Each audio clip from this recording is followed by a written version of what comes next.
पूर्व दिशेचा झननन पैंजण नाद उशेचा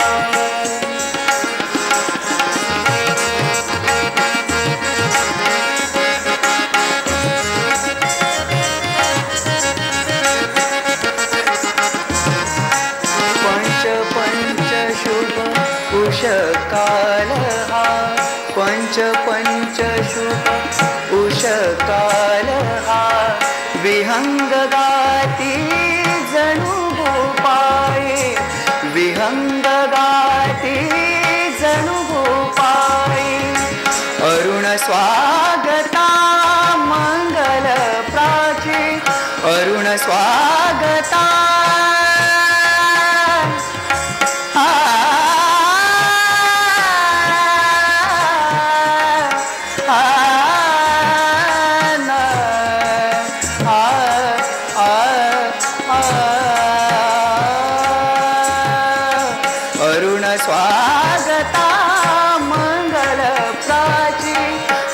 स्वागता मंगल प्राची गुलाल उधळीत भूवरी आले जननन पैंजण नाद उशेचा जननन पैंजण जननन पैंजण जननन पैंजण नाद उशेचा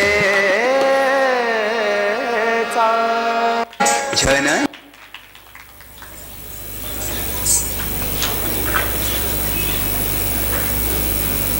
Yes.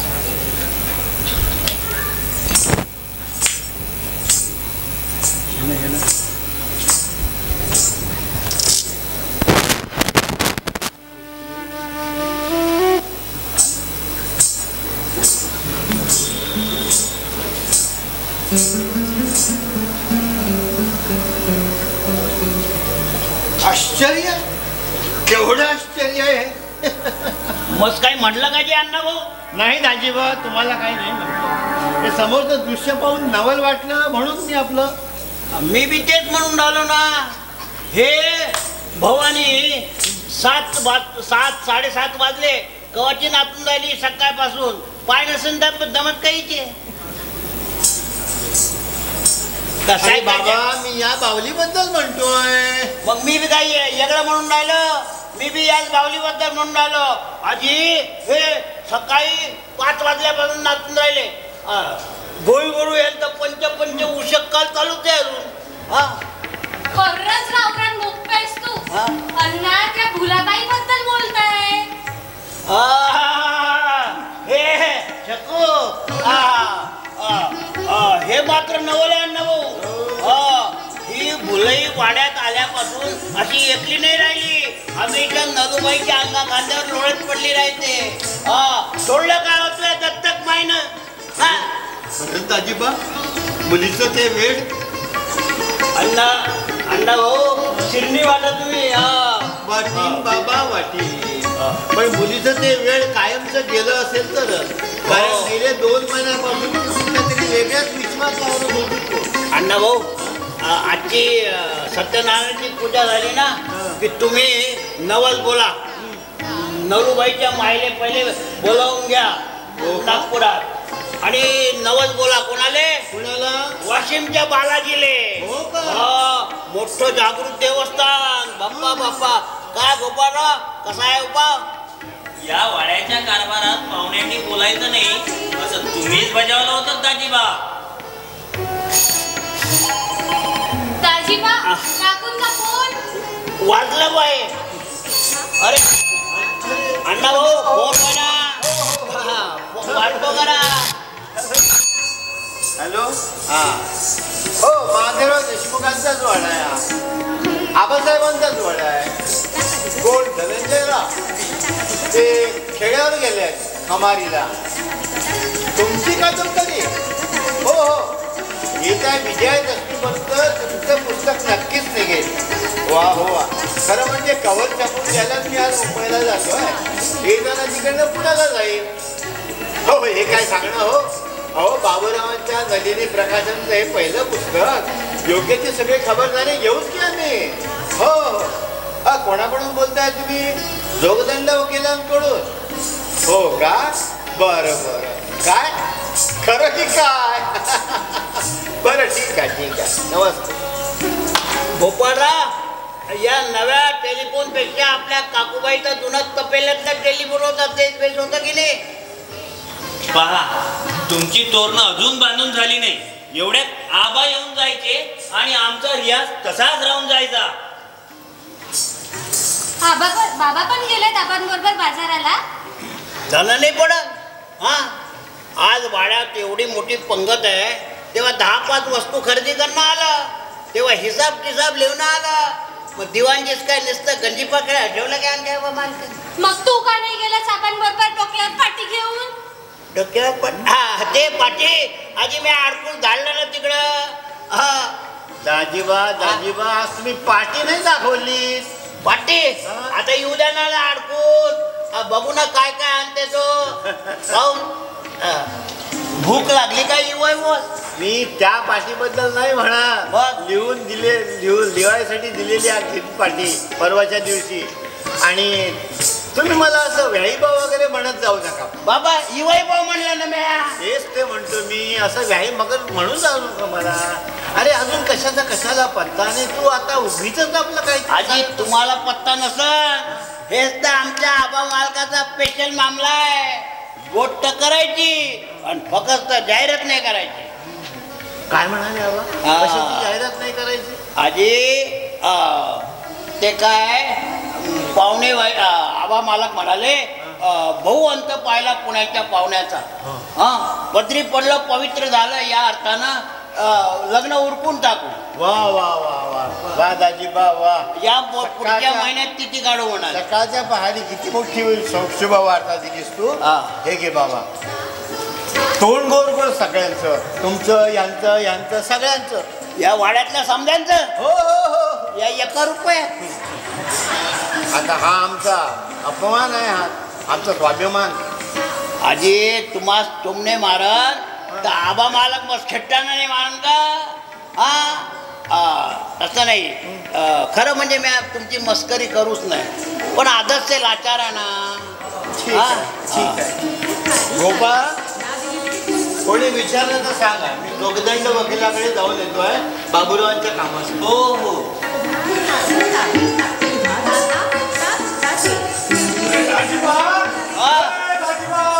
हॅलो, काय झालं? कुठले तुम्ही? धन्य झाली धर्तरी. आता उतरा एकदाचे स्वर्गातून पृथ्वीवरी. अरे किती वाजले? 8 सकाळचे. आमचा चहा खाली येऊन प्या. मालकीनी बाईचा चहा झाला समध्यांचा. तुम्हीच राहिले. आता स्वयंपाकीन बाईकडून चहा सांगून चहा घ्या.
काय म्हणतो गोपाळ?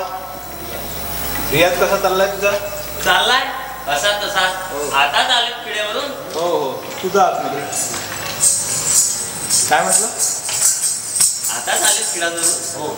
आबा कुठे आहे? मूर्ती आणायला गेले चितारवडी आणि तिकडूनच बाजारात जाऊन येतील बहुतेक. ही नलूची बावली ही इथे कशी काय पडली राहिली? काय रे गोपाळ?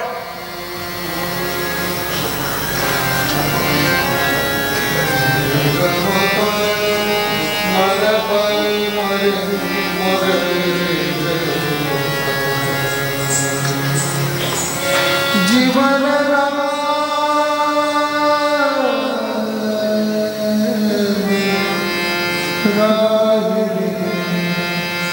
दूर पाऊल थकले माझ्यावरती जड झाले जीवन राय दूर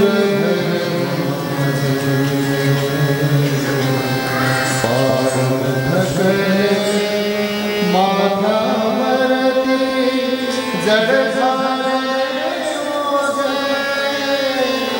जीवन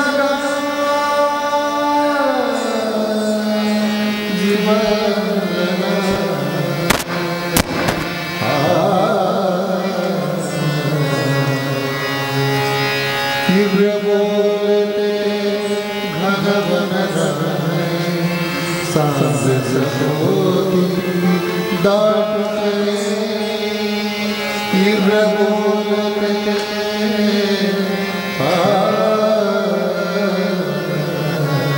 तीव्र बोलते घनवन दाटते सांस होती दाटते सुख सुमनाची सुख सुमनाची सरली माया पाचो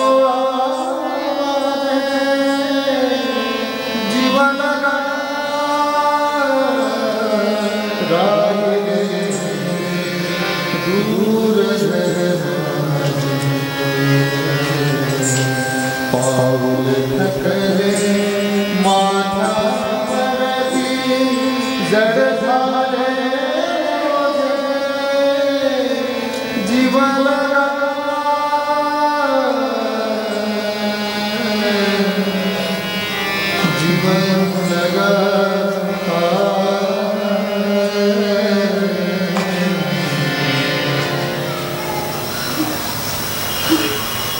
पुरे करा पुरे क्षमा करा पण असले सूर असे शब्द कानी आले की का ना कळे मला तो महापूर ती निसर्गाचे निर्ते रौद्र रूप पाणीच पाणी अथांग पाणी ते सारा आठवत दिसू लागत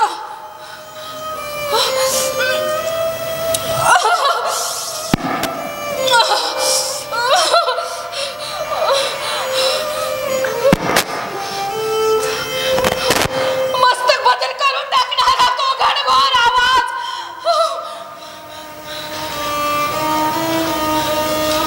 पाण्याचा तो प्रचंड लोंढा कराळ काळा पिसाट वेगाना अंगावर येणारा घोंगावत तो तो अगं मी बाबू तुझा धनंजय अगं मला ओळखलं नाहीस अगं मला ओळखलं नाहीस हिला तरी ओळखतेस का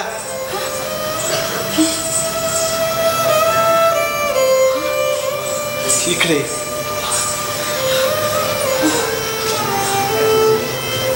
मला ओळखतेस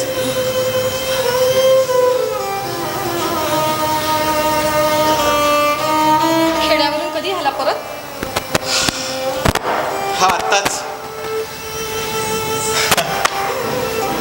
कितीदा आठवण आली या वेळेला अगं तुझं पत्र मिळालं आणि लगेच आलो कितीदा आठवण आली या वेडा मुलीची एकदाही नाही अगं ती वेडी मुलगी दूर असेल तर आठवणीचा प्रश्न ती सदैव अष्टोप्रहर हृदयात असेल तर याला साखर पेरणी म्हणतात म्हणे पण ते मुद्दाम करावी लागत नाही नकळत येते म्हटलं ओठांवर आरंभी येत नव्हती आरंभी? हा, म्हणजे 2 वर्षापूर्वी पुण्याला नव्यानंच बांधलेल्या तुमच्या बंगल्यात जागा मिळेल ना म्हणून शोधित आलो होतो आणि दारात चक्क तू उभी होतीस. मम्मी, तुमचा बंगला, बंगल्याची जागा, जागेची खोली. किती किती लाजाळू होतात ना तुम्ही. आम्ही वराडी तरुण हे मुळातच थोडे भिडस्त, लाजाळू, शाय यु नो. पण एकही वराडी वळण नाहीये तुमच्यात. कळून चुकलंय आम्हाला. पूर्वीचं आपलं ते काऊन सोडलं जी तुम्ही. अगं ते इथे या वाड्यात ठीक होतं म्हणून काय मुद्दाम नवीन गोष्ट शिकूच नाही का माणसाने. मग आपल्या वराडी बाणा सोडून उगीच आमचं ते पुणेरी वळण. Madam excuse me. अरे आता काळ बदललाय. पुणेरी, खानदेशी, बॉम्बे पॅटर्न हे असले भेदभाव आता चालायचे नाही. कारण भावनात्मक ऐक्याच्या ह्या पर्व. मी काय ऐकून घे पुरतं. मी काय म्हणते, हे जर वाक्य आपल्या मंगल पत्रिकेत छापलं जाणार नसेल तरच मी ऐकून घ्यायला तयार आहे. ओके, कबूल. तर भावनात्मक ऐक्याच्या ह्या पर्व. हे नलू, आता काय म्हणालीस तू? आपली मंगल पत्रिका म्हणजे नलू खरंच? छे, कुठे काय म्हणाले मी? हे असं तोंड फिरून शब्द देखील फिरवणं हे जर पुणेरी वैशिष्ट्य असेल. आमच्यात एकही पुणेरी वैशिष्ट्य नाही. कबूल करतोय आम्ही. का नाही? असेल तर मग कशात आहे आणि नसेल तर मग का नाही. तू थेट आता ती अण्णांच्या वळणावर गेलीस. असेल तर, नसेल तर, म्हटलं तर आहे, म्हटलं तर नाही. खरं की काय? मग मुलगीच आहे म्हटलं मी त्यांची. खरं की काय? मग मीही मुलगा आहे म्हटलं त्यांचा. बोलू का त्यांच्यासारखा? खुशाल. बघ बरं. ऐकू द्या तरी एकदा सिंहगर्जना सशण केलेली. ठीक आहे.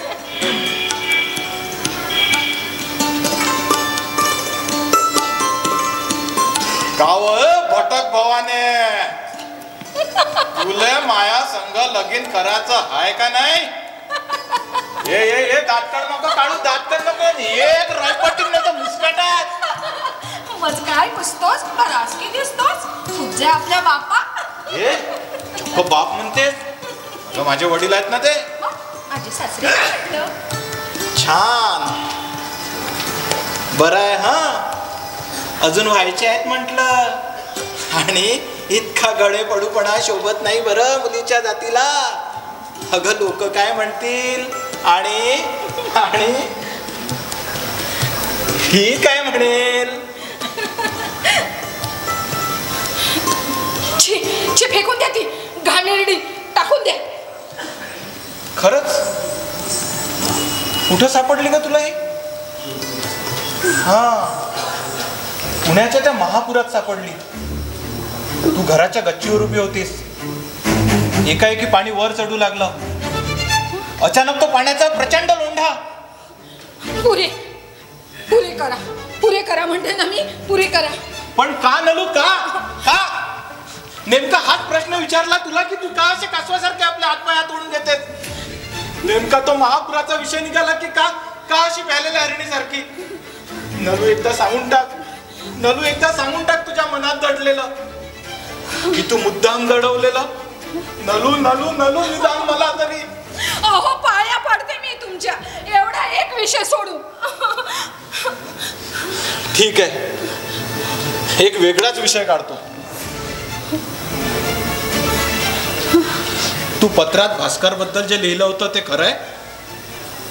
हो, खरं आहे. अक्षर ना अक्षर खरं आहे. केव्हापासून सुरू झालंय? तुम्ही खेड्यावर गेलात तेव्हापासून. अरे पण केलं काय भास्करना? दुसऱ्या दिवसापासून सुरू पण केलं काय भास्करना? हळू बोला, हळू. आत माझ घरात महापूजेची तयारी चालू आहे. ऐकेल ना कोणी? ऐकू दे, ऐकायलाच हवं त्यांनी. फार गय केली आजपर्यंत. आबांनी लाडवून ठेवलंय त्याला. तुरुंगातून आलाय तरी अशा दिमाखात वावरतो, साऱ्या गावात शहरात मिरवतो. जसा की एखादी फॉरेनची डिग्री घेऊन आलाय. अहो अहो गड्याची शपथ आहे तुम्हाला. अहो आबा येतील ना इतक्यात घरी परत. त्यांनाही कळायला हवं, कारण आबांनीच भस्मासूर जो अभय दिलेला आहे. पण नलू, केलं काय भास्करनं? तू पत्रात लिहितेस की एक दोनदा तो तुझ्या खोलीकडे आला होता, घुटमळत होता. खरं आहे हे? हो खरं आहे, पण त्यावेळी मी खोलीत नव्हते. कशासाठी आला होता तो? मला ठाऊक नाही, पण हे बघा, उगीच डोक्यामध्ये राग घालून, मस्तकात राग घालून उगीच राईचा पर्वत कराल तर साऱ्या घरातला आनंद, सारं समाधान एका क्षणात. आनंद, समाधान? अरे अज्ञानावर आधारलेल्या या असल्या आनंदापेक्षा सरळ दुःख परवडलं. या वाड्यात लहानपणापासूनच या अज्ञानाचं ज्ञान मिळत आलंय आम्हाला. हा भास्कर लहानपणी पतंग उडवायचा, कबूतर उडवायचा, गावातल्या गल्लीतल्या गुंड मुलांबरोबर मारामाऱ्या करून अंगावरच्या कपड्यांच्या चिंध्या करून घरी यायचा.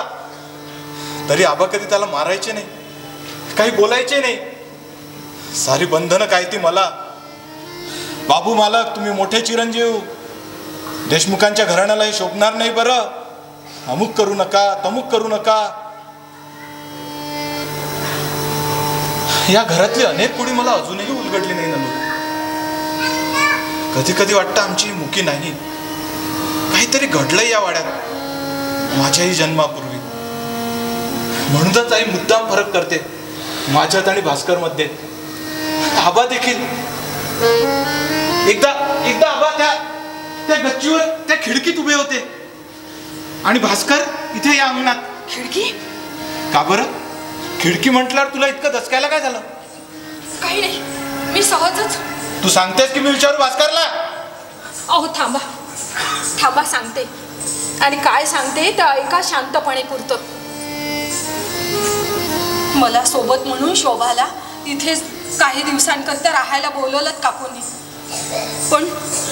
पण शोभा झोपायची तिथे काकूंच्या खोलीत. आणि मात्र भास्कर रावांना माझ्या खोलीजवळ घुटमळताना पाहिल्यापासून मला भीती वाटू लागली. म्हणून मी शोभाला इथेच माझ्या खोलीत बोलावून घेतलं. पण शोभा इथे अंगणात, नाहीतर त्या गोपाळाच्या खोलीत. कितीतरी वेळा त्यांची रियाज चालू राहायची. एकदा तिची वाट पाहता काल कधी मला डोळा लागला कळलेच नाही. ती स्वप्न पडायला लागली नेहमीची. मी दचकून उठले. खोलीत अंधार होता, पण खिडकीच्या पडद्यावर कोणाच्या तरी सावली होती. नक्कीच खोली बाहेर कोणीतरी उभं होतं. कोण होतं तिथं? कुणीच नाही, पण मी पाहिलं ना तेव्हा नक्कीच कोणीतरी होतं तिथे. अरे पण कशावरून भास्करच असेल? कारण त्या खिडकीच्या पडद्याच्या खाली भिंतीशी एक स्टूल ओढून ठेवला होता आणि जवळ चपल्या पडल्या होत्या कोल्हापुरी. म्हणजे भास्करच. भास्कर कुठे आहे तो भास्कर? अहो थांबा. आबा येतीलच इतक्यात. आबांना कल्पना दिलीस? कशी देऊ? आधीच त्यांच्या मागे इतक्या विवंचना. अगं निदान अण्णांना तरी. अहो अण्णांच्या जवळ देखील असा विषय काढताना. ठीक आहे, तू आज जाऊ नकोस. वर जा आपल्या खोलीत आणि आपलं सामान आवर. अण्णा प्रेसच्या कामासाठी मुंबईला जात आहेत. तुला परस्पर सांगलीला पोहोचवतील ते. मीही इथली व्यवस्था लावून येतो. मी जाऊ इथून आज? हो. अहो पण आबा यायचे आहेत. आबा लग्नाची तिथी ठरवायला गेले आहेत. दाजीबा सांगत होता. नलू तू आज जाऊन आपलं सामान आवर अगोदर. अहो असं कोणालाही कल्पना न देता काकूंना काय वाटेल, आबांना काय वाटेल आणि मला काय वाटेल हे इतकं कमी महत्वाचं आहे? नलू तुझ्या हिशोबी देखील, तुला देखील. ठीक आहे.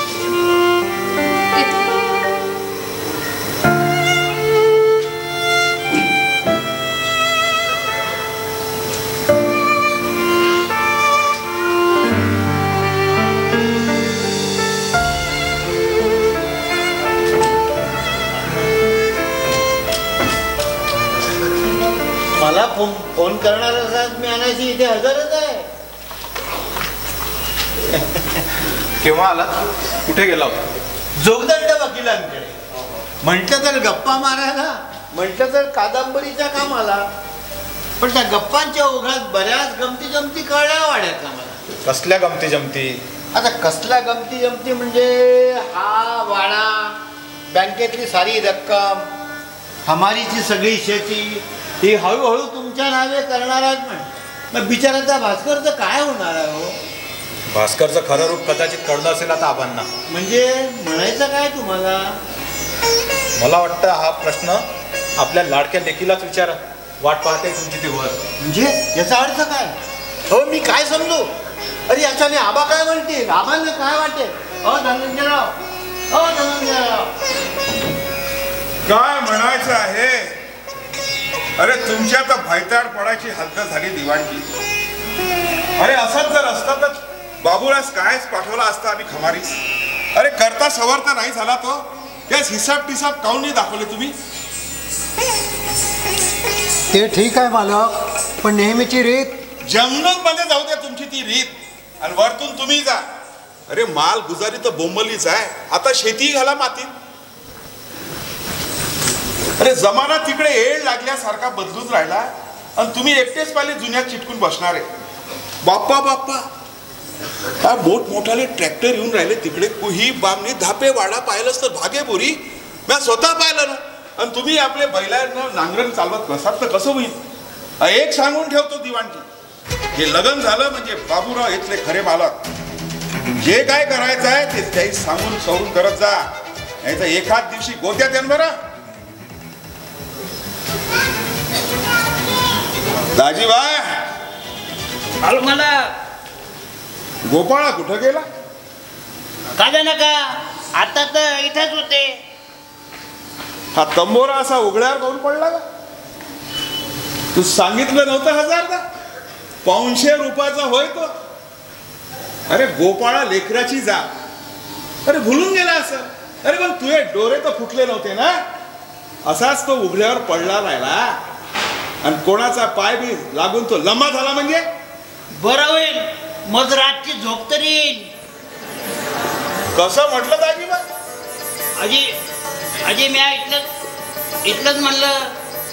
थिएटर कोणाचा? मावाला की तुमच्यावाला? नाही, मला हे ठेवलेलंच आहे. तू अजी पण मी म्हणतो का दावत घडली? अरे पण गोपाळा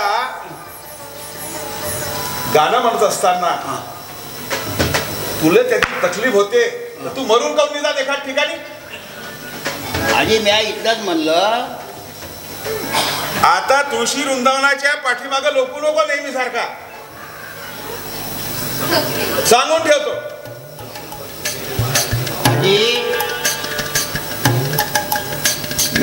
त्यांचं दिवस आणि रात गाणं बजावणं चालते. चुप.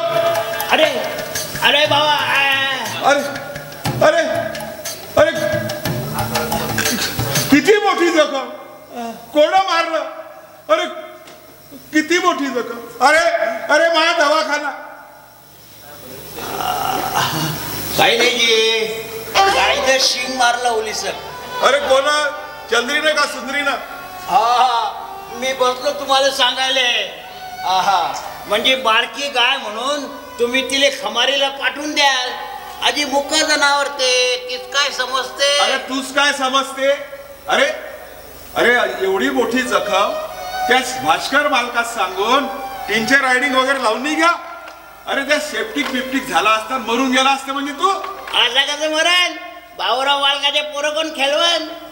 आबा आबा, आपल्या वाड्यात लहान पोरगाड कुठून आले तो? अशी उखाण्यात बोलू नको चिचून रे. सीधा बोल. ही बघा पाटी, कोळशाच्या खोलीत कोणाळ्यात दिसली मला. 9वी नाही. आणा माई होते. बघू बघू बघू. दाखव ना. काय लिहिलंय बरं? आबा मालकान लेन मस्कर. म्हणजे वाचता येईना कद्दू म्हणे लिवणार बुद्धू. आधी स्पष्ट लिहिलंय ना, आबा मालकाले नमस्कार. राजा, आता या उमरीत पहिलेपासून लेणं वाचणं शिकून राहिला तू. आजी म्या पाया पडू पडू विनवलं ना अण्णा भाऊले तर म्हणतात कसे दाजीबा ज्या डोळे असून लेणं वाचणं येत नाही तो माणूस भोकना नाही आंधळा.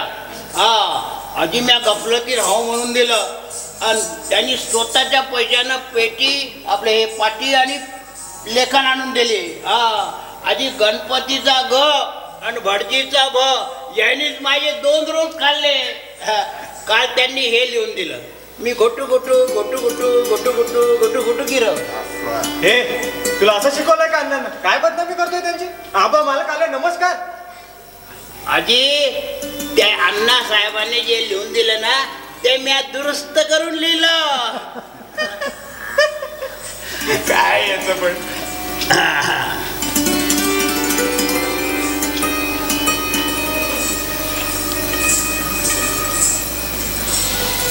भास्करराव, कर्तबगार माणसं दिवस पालटले तरी याची हिंमत हरू देत नाही.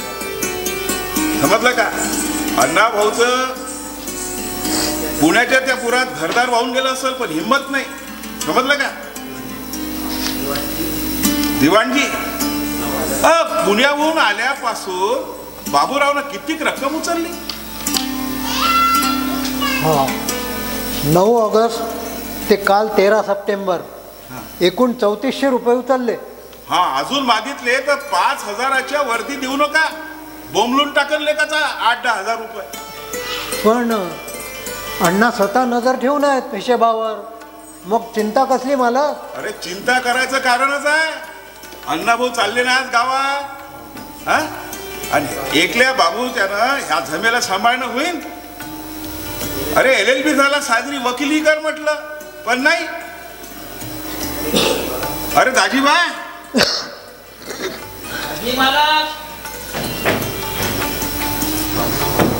हा बाबूराव मालक खमारीहून आले.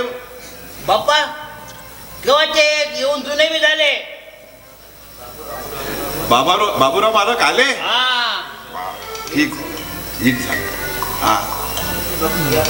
हा तुझ्या मालकीने सांग पूजेची तयारी कर. भटजी बाबा येऊन राहिले. तुमचं सोहळं बरोबर आहे. आता सांगतो मालकीन बाई, ओ मालकीन बाई, पूजा करायची तयारी सुरू करा. दिवाणजी, हा दुपारची पंगत आहे, जेवायसाठी थांबला. कशाला उगाच मालक? कसं म्हटलं दिवाणजी? नाही थांबेन मी. पोस्टमन कोण होय बे? उकरडा होय का टिकाराम? मी गणपत होय. उकरड्या मला साडभाऊ लागते. माजले का तुम्ही? का इथं कोणी पोस्टमन राहते? माहित नाही तुझा देशमुखाचा वाडा आहे म्हणून? अरे पण मालक अशीच मनाची रीत आहे. काल रातचा हातभट्टीवर गेला होता का? खरं बोल. नाही जी, आता मी सरकारी नोकरीत होत लागलो. पहिल्याचा किस्सा होता. मग तू असे डोळे लाल गुंजावणी काऊन? पोट बिमार आहे. उपाशी ठेवला असतील. नाही जी, माझं किरमे झाले असं मोठा मध्ये पोट. अरे मसाळ्या, मग भास्कर मालकास सांगून दवाई नाही घेऊन जा वाड्यातून. हो जे आलं लक्षात. बाटली नंबर 12 किरम्यांचं औषध आता आणतो बघा. हे रजिस्टर आहे. हा पाहिजो गणपत. हा तुझी ड्युटी झाल्यावर जेवायचेच. काय आहे की माझ्या महाश्राद्ध तू जेवायची मतलब. हो जी हो. रेशन बरोबर.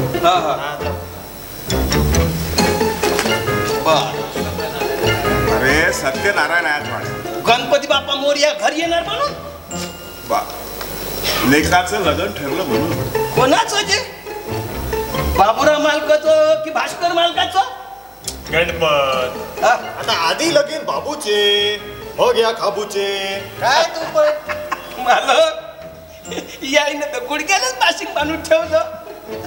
वागोदाना महा सिंगल मंडपात डबल बावल्याची साई नाही. तू देतो काय तुझी पोरगी कमळी बाई पोरगी देतो ना, पण बाबू मालका चालन. मी पडलो पोस्टमन जातीचा कसा, आपण माल गुजार बामन. गणपत, आता कमळ हे जरी कासरात उगवत असलं तरी सुरेख दिसत. आता तुझी कमळी ही पत्रवाहक सुद्धा असली तरी साजरी आहे. बर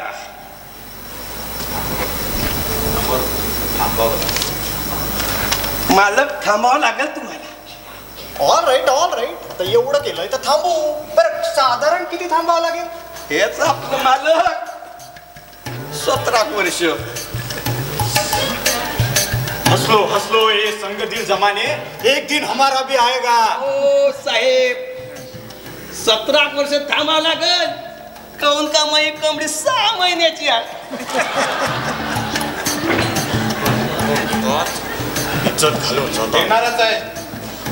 येणारच आहे तुझा तो एक दिवस, बहुधा लवकरच. कोणाची संदूक आहे बाबूराव? नलिनीची सुटकेस आहे. काहून? परत जाते ती अण्णांबरोबर. सुनबाई चालली? काहून बा? हो, कारण कुठल्याही शालीन तरुणीला सुखानं राहण्याइतपत हे घर सुरक्षित राहिलं नाही म्हणून. बाबूराव काय बोलून राहिले तुम्ही? अरे भांग मिक्क चढली नाही तुम्हास? चढली होती, उतरली या भास्कर रावांच्या कृपेने. बाबूराव प्लीज, तुम्ही मान्य केलंच नाही एकदा, मग वादविवाद करून काय उपयोग? उगीच तळ्यातल्या काळ बाजू उपसून. बाबूराव, भास्कर कायचा तिथंबा मचवलाय तुम्ही? मला वाटतं हा प्रश्न तुमच्या या लाडक्या लेकाला विचारलेला बरं. भास्कर, काय प्रकार आहे हा? दाजीबा, जे मालक. बेतान मात घरातला. पण पुरकी चौकशी केल्या बिगर. आजीबा, बेत आणून दे त्यांना, होऊन जाऊ दे त्यांच्या मनासारखं.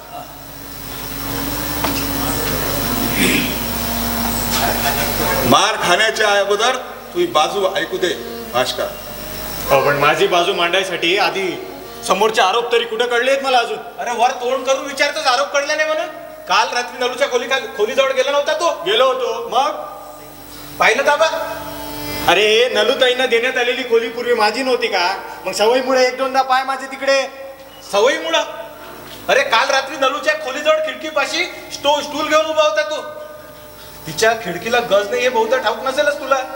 तिनं तुला पाहिलं, नोकरा चाकरांना आवाज दिली, तेव्हा त्या ज्या तुझ्या चपला आहेत त्या तिथं टाकून पळाला तो. आबासाहेब, आजपर्यंत तुमच्या कानावर कुठल्या गोष्टी येऊ नये म्हणून मी प्रयत्न केला, पण आज प्रसंग आला म्हणून सांगणं भाग आहे मला. माझ्या मुलीची डायरी, फोटोचा अल्बम आणि काही जुनी पत्र तिच्या खोलीतून कोणीतरी नजर चुकवून घेऊन गेलेली आहे. आज सकाळी मला हे सापडलं डेस्काच्या तळाशी.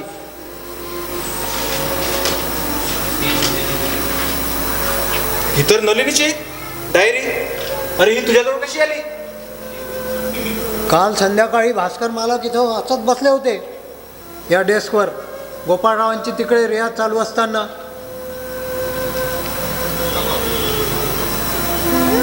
राजा, बेतान. भास्कर, तयार आहेस पोरा तू? हो. आता हातून अपराधच घडला असेल तर मग शिक्षा भोगायला मी नेहमी तयारच असतो. 3 वर्ष जेलात नव्हतो का गेलो? हा बेत घे आणि उधळून टाक आपल्या बापास. काहून त्या परत कसं आमचाच आहे. हा दिवस उगवायची वाट पाहत जिवंत काहून राहिलो आम्ही.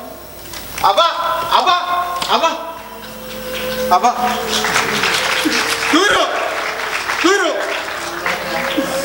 अरे आपलाच नाम कोटात बोल नावा तरी कोणास. अण्णा भाऊ, शर्मिंदे आहोत आम्ही. उभ्या आयुष्यात कोणासमोर झुकलो नाही आम्ही, पण आज आमच्याच लेखानं आम्हाला स्थगित केलंय. तुम्ही बाहुराव, या दोघांत जाऊ द्या. तुम्हाला जाणं असेल तर तुम्ही जा. आबा इथंच लगीन करा सुखेत राहा. दाजीबा या हे तोडणं काढून टाक. काही लायकीचा राहायला नाही हवा. इथं आता पाणी सुद्धा पिऊ नका. अहो पण आबा हा बेत चालून चमली का नाही लोळवत त्याच्यापेक्षा माझी.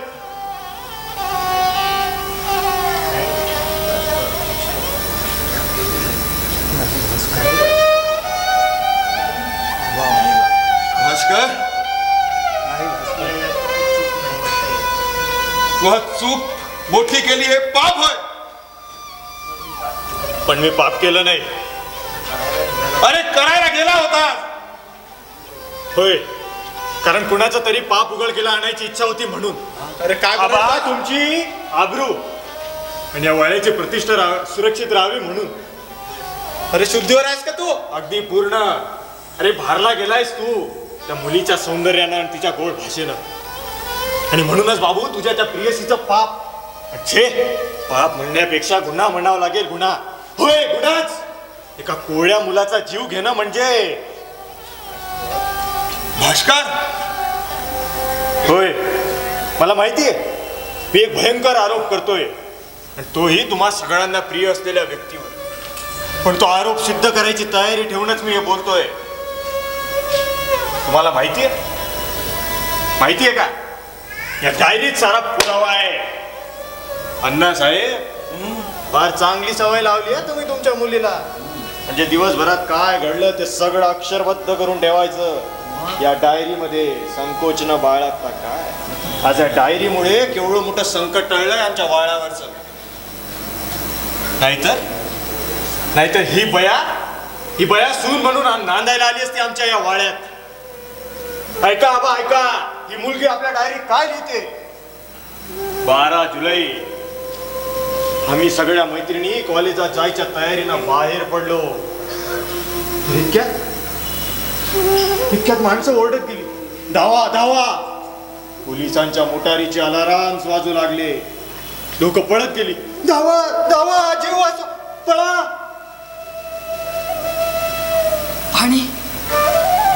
पाणी हवं होतं मला. कोरड पडली होती घशाला.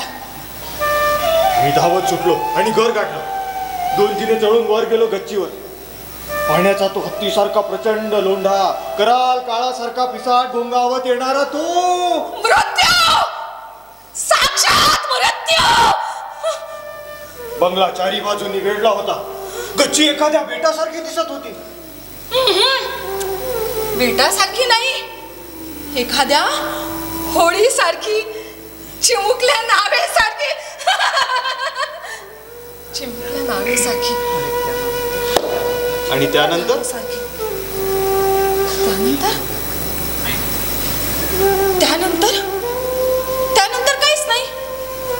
काहीच नाही. त्यानंतर पुराचं पाणी आपोआप ओसरलं काही वेळाने. मग अण्णा आले धावत. धनंजय पण आला. माझ्यापेक्षा तेच जास्त वेळलेले होते. मग आम्ही खोलीतलं सामान बाहेर काढलं, हाताला लागेल ते. आणि त्यानंतर बंगला कोसळला. बस एवढंच. बस तेवढंच. मग ते मृत्यूचं तांडव नृत्य चालू असताना काय घडलं पूर ओसरण्यापूर्वी? काही घडलं नाही. काहीच घडलं नाही. काही घडलं नाही? खरं बोलताय ना तुम्ही? मग ही छको कुठून आली तुमच्या हाती? मला माहित नाही. मी काही पाहिलं नाही. माहित नाही? मग एका चिमण्या मुलाची बाहुली कशी आली हो तुमच्या हाती? बघा बघा. पाळणा पुढे गेला. बाहुली मागे राहून गेली. पाळणा? कुठला पाळणा? कसला पाळणा? कुठे दिसला तुम्हाला? मला माहित नाही. मी काही पाहिलं नाही. नाही कसं? हे तांडव नृत्य चालू असताना एक पाळणा वाहत तरंगत तुमच्या गच्चीकडे आला. त्या पाळण्यात एक मूल होतं. त्या मुलाच्या हाती ही बाहुली होती. तुम्ही ती बाहुली हिसकावली. आणि ते मूल पाण्यात पडलं. नव्हे तर तुम्ही त्याला ढकललं. हे खोटं आहे. जीव घेतला तुम्ही त्याचा. हे खोटं आहे. हे खोटं आहे. हे खोटं आहे. खोटं काय?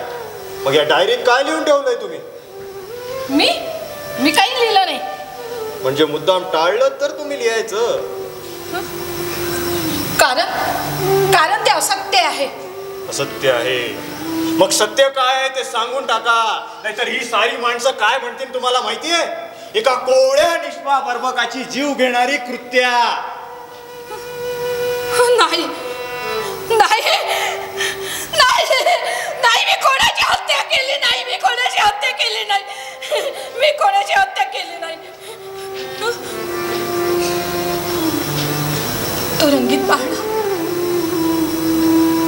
तो रंगीत पाळणा आमच्या गच्चीच्या दिशेने येत होता. तरंगत जवळ आला. त्यात एक गोजीरवाणा बाल मुकुंद होता. बावरून गेला होता. मी एकटीनंच पाहिलं. एकटीनंच. त्याचे इवले हात काहीतरी शोधायला धडपडत होते. मी ओळखलं त्या गुलामाला. ओळखलं. पिंपळाच्या पानावर पोडलेला बाल मुकुंद पाहिलाय मी चित्रात. त्याहूनही सुंदर लोभसवाणा दिसत होता तो.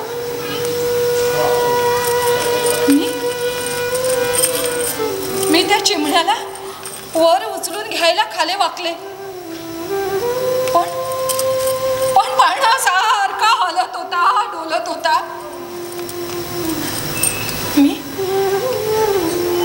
मी इतरांना हाका मारल्या, ओरडले, किंचाळले. पण पाणी सारखं हलत होतं, हेलकावत होतं आणि पाळणा दूर दूर जात होता. मी पाण्यात उडी घेणारच होते. पण अण्णा तुम्ही मला पोहायला का नाही हो शिकवलं? मी त्या बालजीवाला वाचवलं नसतं.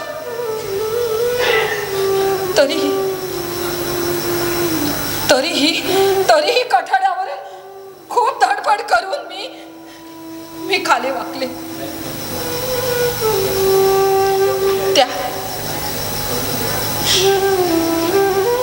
मी खाली वाकले.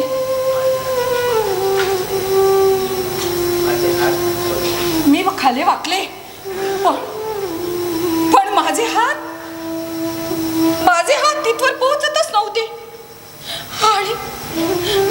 आणि तो पाळणा दूर दूर जात होता.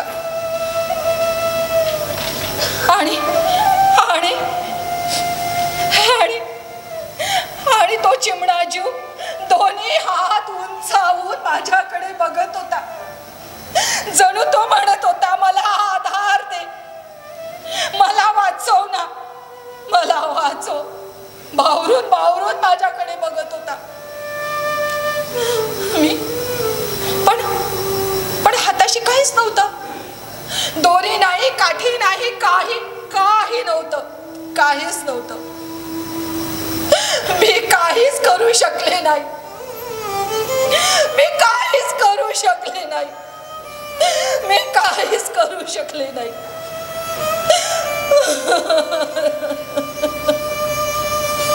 मी काहीच करू शकले नाही.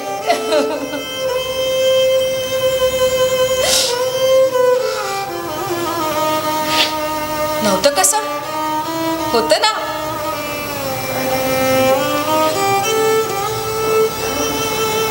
अंगावर पातळ होतं, खांद्यावर पदर होता. मला दुसरं काही सुचलं नाही. मग मी खांद्यावरचा पदर पाण्यात फेकला आणि तो चिमणा जीव दोन्ही हातांनी माझा पदर धरू लागला.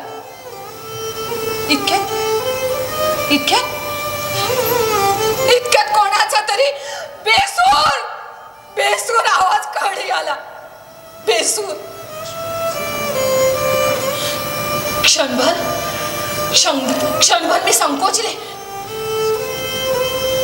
देहाची जाणीव होऊन वेगाने मागे सरले आणि त्या क्षणी तो चिमणा जीव आणि त्या चिमण्या जीवाच्या बालमुठीतून माझा पदर मागे आला आणि तो पाहणा दूर दूर दूर जाऊ लागला. दूर त्या महापुरानं त्याला पिऊन टाकलं.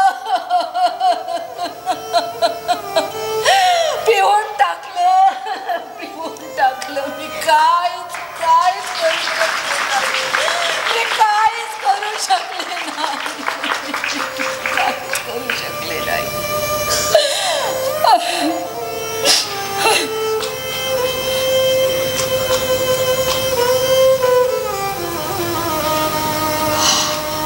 असं का झालं त्यावेळी? हा संकोच, ही जनलज्जा अशा भलत्याच वेळी का जागी झाली? का तो चिमणा जीव वाचवण्याहून माझी ही पदराची लाज जास्त मोलाची असते. लज्जा ही स्त्रीचं भूषण असेल आणि असावंच,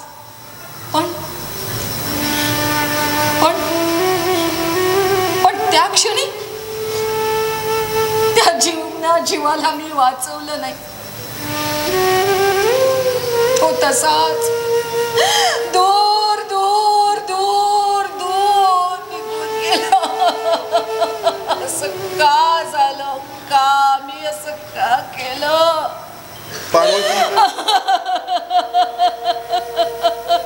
बाबूची माय, मी असं का केलं? त्या पोरी जवळ घ्या, समजा तिला.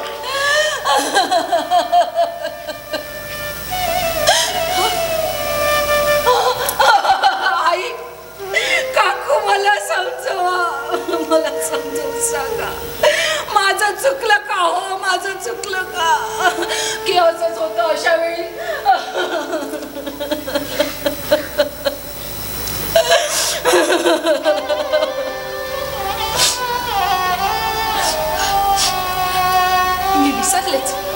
मी विसरलेच. तुम्ही मुके आहात.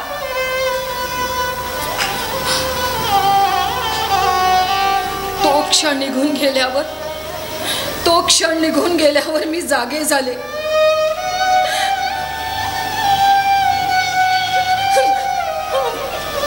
पोहणं येत नसूनही मी पाण्यात उडी घेतली.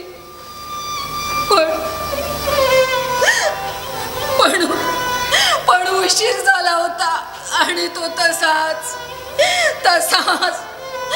तसाच निघून गेला. पळा दूर दूर.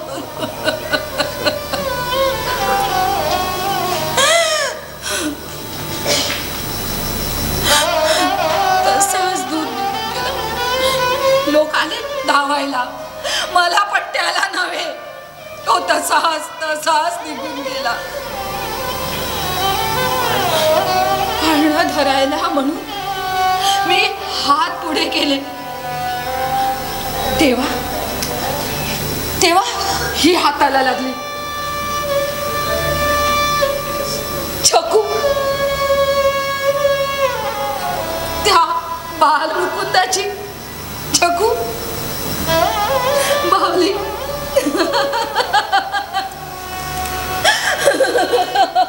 छकू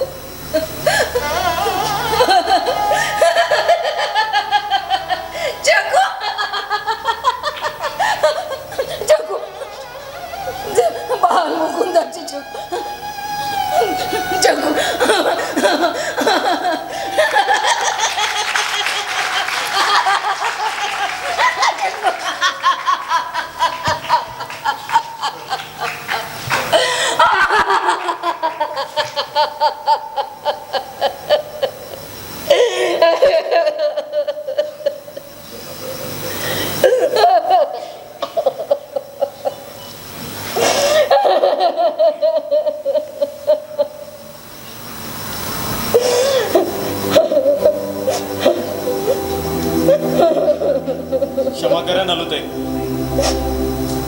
हे सारं मला मुद्दाम करावं लागलं, अर्थात घडवावं लागलं, कारण तुमच्या मनात दडलेलं ते सत्य मला बाहेर यावंसं वाटलं म्हणून. क्षमा करा बाबू. अरे या डायरी वाचून देखील झालेला प्रकार लक्षात येईना. पत्र वाचले, जुने फोटो बघितले, पण काही धागे जुळतच नव्हते. शेवटी शोभाच्या सांगण्यातून एक मार्ग सुचला बघ. नलूताई किंचाळतात, झोपेत उठून बसतात, ओरडू लागतात असं म्हणत होती ती. मला काही करणं भाग होतं. बाबू केळ्यावरून परत यायच्या आत आटपायचं होतं, म्हणून मी नलूताईंच्या खिडकीशी उभा होतो रे, या डायरीत न सापडणारे दुवे शोधायला. म्हणजे तुम्ही त्या भावनेने आला नव्हता? हो, कसं शक्य आहे? मी कसाही असलो तरी आबांचा मुलगा हे विसरू नका ना तुम्ही. पाहिलं त्यांना, ही सारी माणसं किती मोठी आहे पहिलं. अरेच मोठी. आबा मला क्षमा करा. मी तुमची सून होण्या इतकी योग्यता नाही माझ्यात. येते मी, नाही शोभणार तुमच्या या घराला, तुमच्या या लेकाला. येते मी. नाही पोरी, चला अण्णा. नाही. बहु छळ केला आम्ही तुझा आजवर, चुकलंच आमचं, पण ते चूक दुरुस्त करू आम्ही. हे लग्न होईल, धूम धडाक्यात होईल. नाही नाही नाही आबा, मला गेलंच पाहिजे. या घराच्या प्रतिष्ठेसाठी मला गेलंच पाहिजे. चला अण्णा, चला. पार्वती, थांबव त्या पोरीस. आई, आई थांबव तिला, थांबव.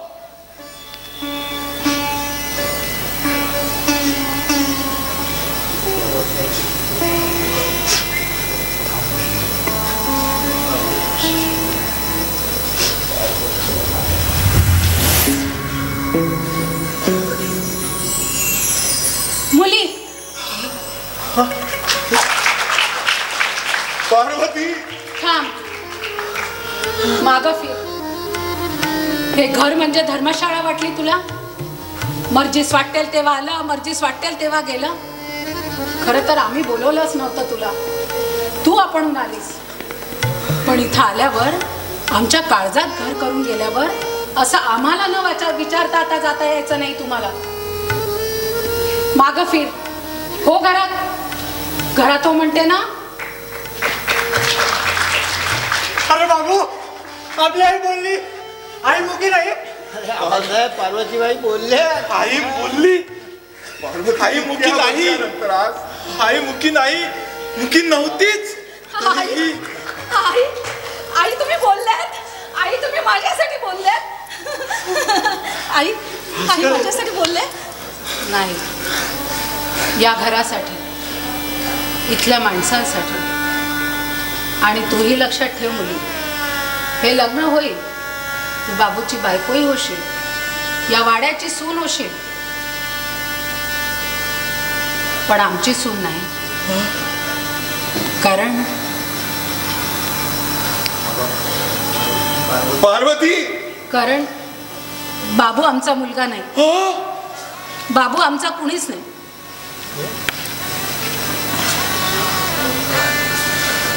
पडदा